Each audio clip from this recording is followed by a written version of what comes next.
नमस्कार दोस्तों, स्वागत है आप सभी का बायोमंत्र की यूट्यूब चैनल पर। और आज का हमारा टॉपिक रहेगा उत्परिवर्तन की प्रकार, टाइप ऑफ म्यूटेशन। आज हम पढ़ेंगे। इससे पहले हम पढ़ चुके हैं, हिस्ट्री ऑफ म्यूटेशन की बात कर चुके हैं, साइंटिस्ट के बारे में डिस्कस कर चुके हैं, और भी अलग अलग प्रकार से हमने उदाहरण के तौर पे उत्परिवर्तन को देखा है। ठीक है, आज हम बात करेंगे यहाँ पर उत्परिवर्तन के प्रकार में किस तरीके से हम कौन कौन से प्रकार से उत्परिवर्तन हो जाता है या उससे क्या क्या परिवर्तन देखने को हमें मिलते हैं। ठीक है, और उसके बाद हम विधि की भी बात करेंगे। ठीक है, चलिए स्टार्ट करते हैं आज की इस वीडियो को। थोड़ा सा पिछली वीडियो का दोहरा लेते हैं कि हमने एक एग्जांपल देखा था टमाटर का। ठीक है, टमाटर का जो लाल रंग होता है वो लाइकोपीन वर्णक के कारण होता है। ठीक है, और जो वर्णक होता है, ये लाइकोपीन जो वर्णक होता है, ये कहां से आता है भाई? ये एक प्रकार का जो है प्रोटीन होता है वर्णक। ठीक है, कुछ नहीं होता है, सिर्फ और सिर्फ प्रोटीन होता है। और प्रोटीन जो है काफी ज्यादा इंपॉर्टेंट रोल यहाँ पर अदा करता है। प्रोटीन का निर्माण एमिनो एसिड्स करते हैं। ठीक है, एमिनो एसिड्स दो चीजें यहाँ पर होती है एमिनो एसिड्स के पास में। एक तो होता है एमिनो एसिड्स के सीक्वेंस और दूसरा होता है एमिनो एसिड्स की कितनी संख्या है। ये जो है प्रोटीन की प्रॉपर्टीज को बताते हैं, इसकी गुणों को बताते हैं। ठीक है, और जो एमिनो एसिड्स हैं ये कहां से आते हैं भाई? ये आते हैं अपने कोडोन से। ठीक है, अब आप कहोगे कि सर कोडोन कहां से आते हैं? तो भाई इसको जो है, जो डीएनए होता है, अपना जेनेटिक मटेरियल होता है, इसमें से एमआरएनए के पास में सीक्वेंस होता है किसका? न्यूक्लियोटाइडों का, जो कि ट्रिपलेट फॉर्म में होते हैं। और उन्हीं ट्रिपलेट फॉर्म को हम कहते हैं यहाँ पर कोडोन। और एक निश्चित कोडोन क्या करता है? एक निश्चित एमिनो एसिड को कोड करता है। ठीक है, जिसके थ्रू हमें क्या मिलता है? प्रोटीन मिलता है विशेष प्रकार का। और वो प्रोटीन क्या करता है? अपनी विशेषता के अनुरूप वर्णक बनाता है। ठीक है, और उसी वर्णक की वजह से जो है कलर आता है। जैसे ही जेनेटिक मटेरियल डीएनए के न्यूक्लियोटाइडों में परिवर्तन होता है तो हमारा जो कलर है वो भी चेंज हो जाता है। ठीक है, यहां तक बात हमने पिछली वीडियो के अंदर हमने इंट्रोडक्शन के तौर पे बात की थी। आज हम आगे बढ़ते हैं थोड़ा सा कि जो 99.9% जो है म्यूटेशन हानिकारक होता है, लेकिन 0.1% जो म्यूटेशन होता है वो लाभदायक होता है। और उसी 0.1% का हम पूरी तरीके से फायदा यहां पर उठाते हैं। फसलों को सुधारने के लिए 0.1% म्यूटेशन का हम यहां पर उपयोग करते हैं। साथ ही साथ हम बात करें तो म्यूटेशन जो है ये मोस्टली रिसेसिव होते हैं। मोस्टली कह सकते हैं रिसेसिव होते हैं, जो कि समयुग्मजीय अवस्था में हमें दिखाई देते हैं। चलिए बात करते हैं टाइप ऑफ म्यूटेशन की। ठीक है, यहां पर दो टाइप हमारे सामने रहते हैं। ठीक है, कौन कौन से? एक तो होता है स्वतः उत्परिवर्तन और दूसरा होता है प्रेरक उत्परिवर्तन। चलिए बात करते हैं यहां से। पहले हम बात करते हैं म्यूटेशंस की। ठीक है, उत्परिवर्तन को समझने से पहले अगर हम म्यूटेशन समझ लेते हैं, उत्परिवर्तन समझ लेते हैं, जिसके कारण उत्पन्न होता है म्यूटेशन, उसे हम अगर समझ लें तो म्यूटेशन की प्रक्रिया आसानी से समझ में आ सकती है। तो चलिए सबसे पहले समझते हैं हम म्यूटेशन। म्यूटेशन क्या होते हैं? म्यूटेशंस क्या होते हैं, या इसको हम कह देते हैं हिंदी में उत्परिवर्तन। उत्परिवर्तन, ध्यान से समझना आप बात को। ठीक है, उत्परिवर्तन क्या होते हैं? तो ध्यान रखना है आपको कि ये एक प्रकार के ऐसे कारक हैं जो क्या करते हैं? उत्परिवर्तन को पैदा करते हैं, उत्पन्न करते हैं। ठीक है, तो ध्यान रखना है ऐसे कारक जो, या ऐसे एजेंट जो म्यूटेशन को क्या करते हैं? उत्पन्न करते हैं, उन्हें हम कहते हैं क्या? म्यूटेशंस। म्यूटेशंस कहते हैं। ठीक है, दो प्रकार से म्यूटेशंस हो सकते हैं, रासायनिक और भौतिक। ठीक है, भौतिक और रासायनिक दो प्रकार के म्यूटेशंस हो सकते हैं। ठीक है, यहां पर हम बारी बारी से समझने की कोशिश करेंगे कि ऐसे एजेंट जो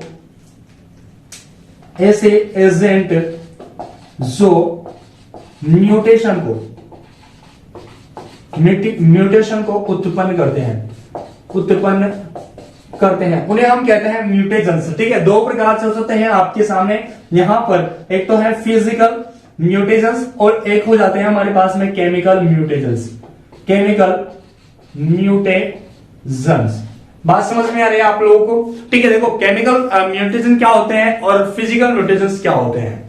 केमिकल को अगर हम समझे तो जितने भी कवकनाशी होते हैं, कीटनाशी होते हैं, जितने भी केमिकल्स होते हैं, वो सारे के सारे क्या करते हैं या कौन से कहलाते हैं? तो केमिकल म्यूटेशंस कहलाते हैं। लेकिन हम किसी चीज को प्रेशर से या जानबूझ करके हम उसमें गलती करवाएं तो उसे हम कहते हैं फिजिकल म्यूटेशंस। ठीक है, प्रेशर के थ्रू कि नहीं अब तो हो ही सही। जैसे जितनी भी किरणें होती है, जैसे जितने भी रेडिएशंस होती हैं, अगर उनके पास में आप चले जाओगे तो आपके अंदर जो है रेडिएशंस के कारण क्या हो जाएगा? जाएगा, कैंसर की समस्या उत्पन्न हो जाएगी। ये भी एक प्रकार का क्या है, म्यूटेशन है। ठीक है, म्यूटेशन कह सकते हैं हम, म्यूटेशन कह सकते हैं यहाँ पर, जो कि म्यूटेशन हम कहेंगे किसको, रेडिएशन को, जिसके कारण कैंसर का उत्पादन हुआ है हमारी बॉडी के अंदर। ठीक है, अनेक प्रकार के रोग यहाँ पर म्यूटेशन के कारण हो जाता है। ठीक है, हम बात करेंगे यहाँ पर बारी बारी से, अच्छे से समझेंगे, पूरा ध्यान आपका बोर्ड के ऊपर होना चाहिए। ठीक है, वीडियो को स्किप नहीं करना है, वीडियो एंड तक जरूर देखनी है आपको, क्योंकि मैं काफी इंपॉर्टेंट बातें आपको यहाँ पर बताने वाला हूं।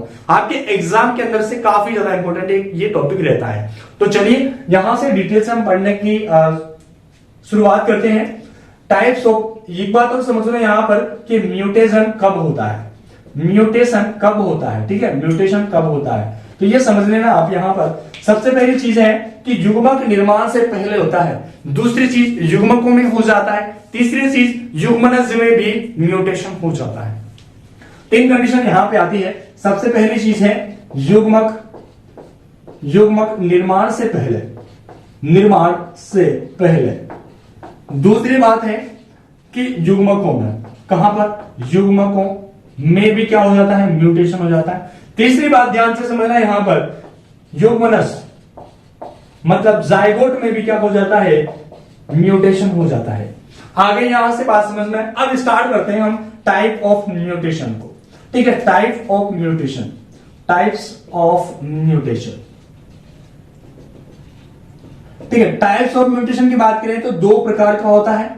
ठीक है, दो प्रकार कौन कौन से हैं, ध्यान से समझना यहां पर। सबसे पहला है स्वतः उत्परिवर्तन, स्वतः उत्परिवर्तन।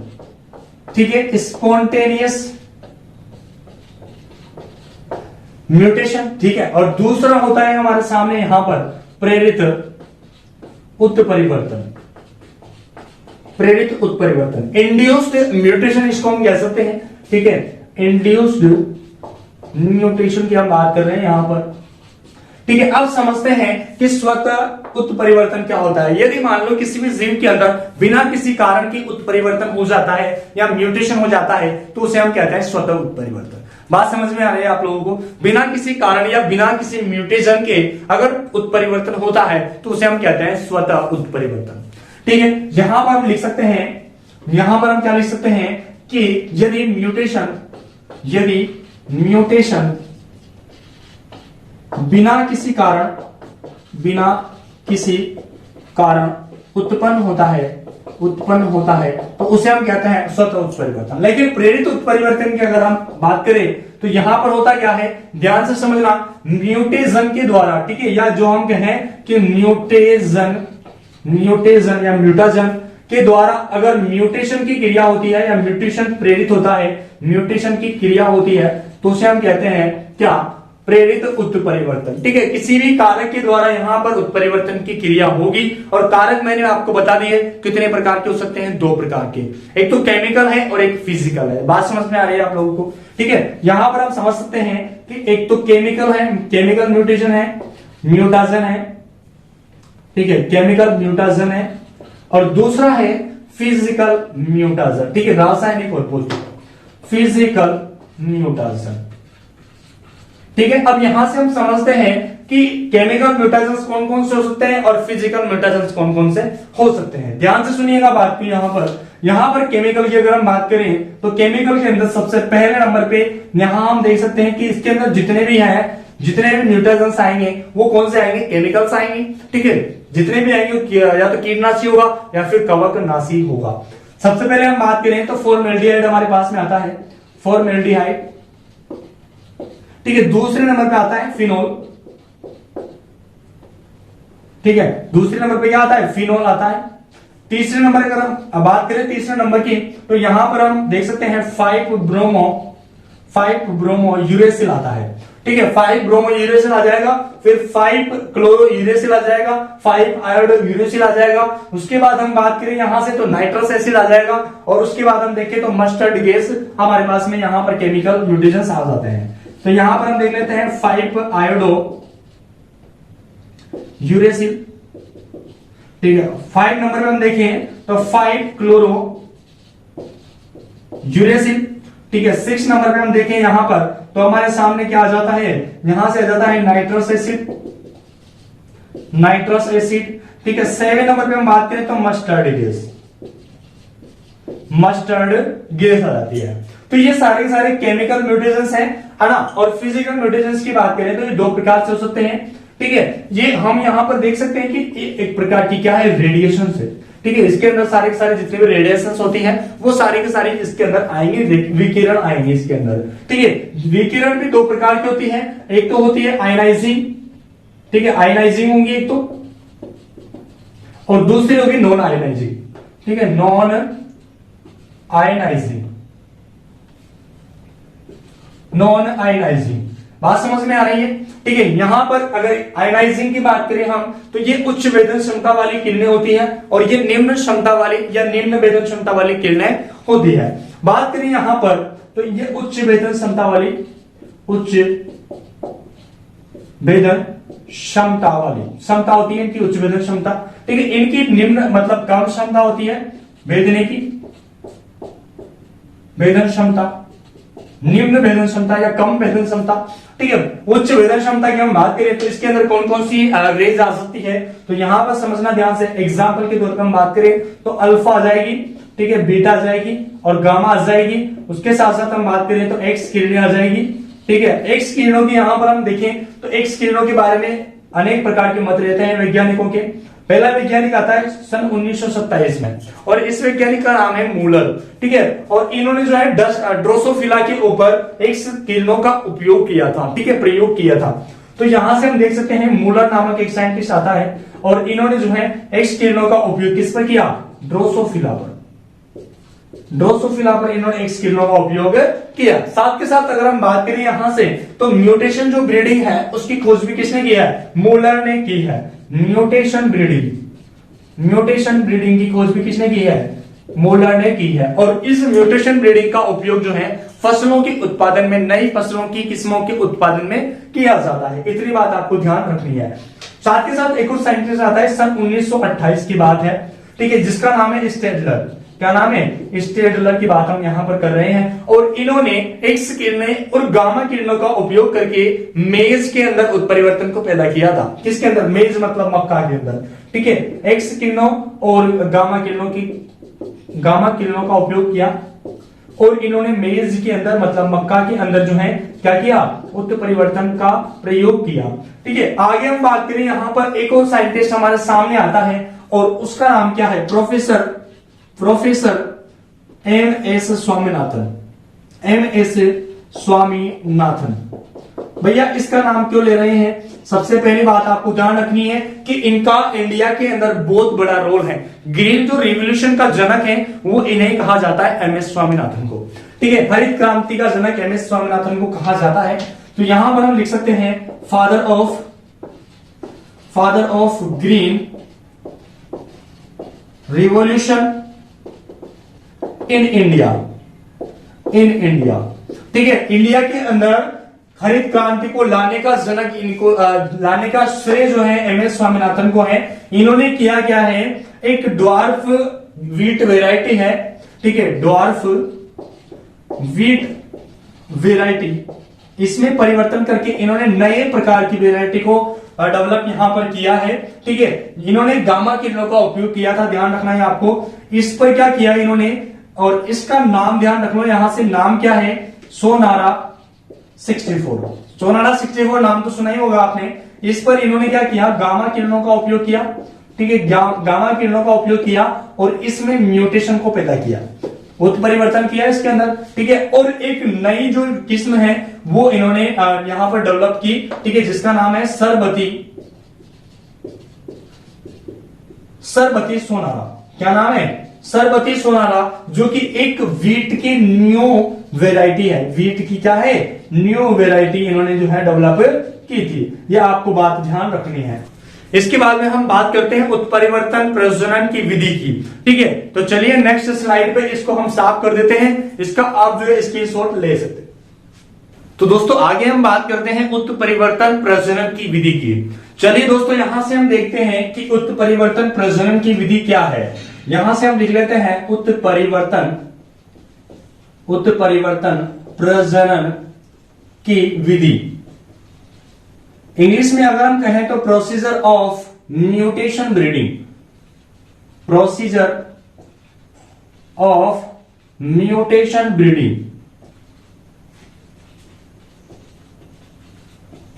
ठीक है, चलिए यहां से सबसे पहले हम यहां पर क्या करेंगे कि जो म्यूटेजेनिक हमारे पास में प्लांट आएगा उसके बीजों को अलग अलग समुचित दूरी पर हम इनको उगाएंगे एक फील्ड के अंदर। ठीक है, सबसे पहला साल होगा हमारे पास में यहां पर फर्स्ट ईयर होगा, उसके अंदर हम करेंगे क्या, एक फील्ड लेंगे और इस फील्ड में जो म्यूटेजेनिक या उत्परिवर्तन जन से प्राप्त जो बीज होंगे उनको हम उगाएंगे। ठीक है, ये इस तरीके से हमने एक समुचित दूरी पर बीजों को उगा दिया है। ठीक है, यहां से सबसे पहला पॉइंट हमने क्या किया है कि जो हमारे पास में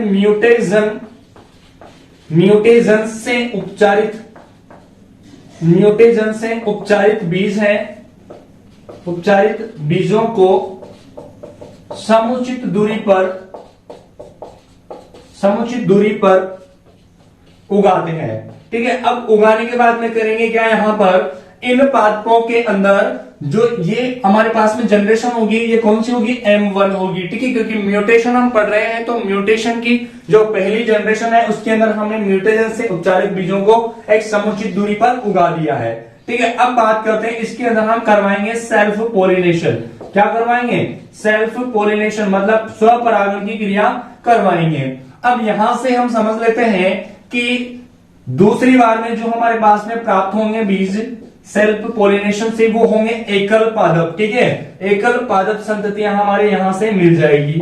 क्या मिल जाएगी, एकल पादप संततियां मिल जाएगी। और जो पीढ़ी होगी वो कौन सी होगी, M2 होगी। कौन सा साल होगा, तो ये दूसरा साल होगा। तीसरे नंबर में हम बात करें यहां से तो वापस से हम क्या करेंगे, इनमें से जो खराब बीज हैं उनको तो निकाल देंगे, खराब बीजों को त्याग देते हैं। ठीक है, त्याग देते हैं और जो सही बीज हैं, अच्छे उत्तम गुणों वाले बीज हैं, उनको हम वापस से चयन कर लेते हैं और एक बार फिर से हम एकल पादप संततियों को उगाते हैं। एक बार फिर से हम क्या करेंगे, एकल पादप संततियों को उगाते हैं। ठीक है, और इसमें से हम क्या करेंगे, दूसरे नंबर पे उत्तम जो बीज हैं या उत्तम गुणों वाले जो बीज हैं उनका चयन कर लेंगे। ठीक है, उत्तम गुणों का क्या कर लेंगे, चयन कर लेंगे और फिर से वापस हम क्या करेंगे, चयन करके उनको वापस से एकल पादप संततियों में उगाएंगे। ठीक है, इनकी एकल जो पादप संततियां हैं उनको उगाएंगे। आगे बात समझ में, पादप संततियों को क्या करेंगे, उगाएंगे, उगाते हैं। यहां तक क्लियर हो गई बात। ठीक है, 3 साल तक हमें क्या करना है, एकल पादप संततियों को उगाना है। ये कौन सा साल हो गया, यहां पर जो हमारे पास में जनरेशन है M3 हो जाएगी। साल कौन सा हो गया, तीसरा साल हो गया। ये कौन सी जनरेशन हो जाएगी, तो M4 जनरेशन हो जाएगी। साल कौन सा हो गया, तो चौथा साल हो गया। ठीक है, 5वें साल में हम क्या करने वाले हैं, देखो जब हमारे पास में उत्तम गुणों वाले जो बीज आ जाएंगे तो उसके बाद में हम यहां पर क्या करेंगे, जो समयुग्मजी बीज है, समयुग्मजी जो पौधे हैं, पौधों को पूंज में एकत्रित कर लेंगे। क्या करेंगे, पूंज में एकत्रित कर लेते हैं। ठीक है, अब यहां से हमारे पास में एक परीक्षण होता है जिसको हम कहते हैं प्रारंभिक उपज परीक्षण। आगे बात समझ में यहां से, तो प्रारंभिक उपज परीक्षण हम यहां से कर लेते हैं जो कि 1 साल का होता है। ठीक है, पहला पॉइंट यहां पर प्रारंभिक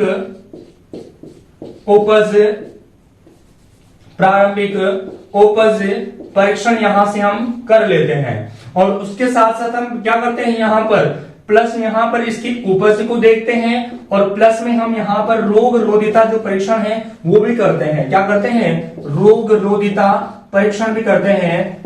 क्यों, क्योंकि यहां पर ये देखना है कि क्या इन बीजों के अंदर या इन बीजों से प्राप्त जो पादप हैं उनके अंदर कोई रोग तो नहीं लगा हुआ है या कोई रोग तो नहीं आया है। इसके अंदर रोग प्रतिरोधकता होना जरूरी है और उपज भी हमें अच्छी मिलना जरूरी है। बात करते हैं कौन सी जनरेशन आ गई, M5। ठीक है, साल कौन सा हो गया, 5वां साल। ठीक है, अब एक और परीक्षण हमारे सामने आता है जिसको हम कहते हैं समन्वित उपज परीक्षण, जो कि 3 साल का होता है। कितने साल का होता है, 3 साल का होता है। यहां पर हम समझने की कोशिश करते हैं समन्वित उपज परीक्षण मतलब ये 6 से 8 साल तक रहेगा हमारे पास में।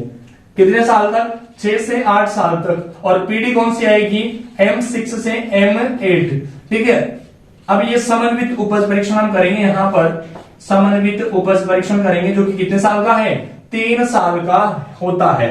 ठीक है, इसको यहां पर हम कहते हैं समन्वित उपज परीक्षण करते हैं। तो समझ में आ रही है बात। उसके बाद में 90 साल के अंदर इनसे जो प्राप्त बीज होंगे उनका गुणन करवा देंगे और उनको किसानों में वितरित कर देंगे। ठीक है, तो यहां से हम देख लेते हैं 90 साल के अंदर क्या करेंगे।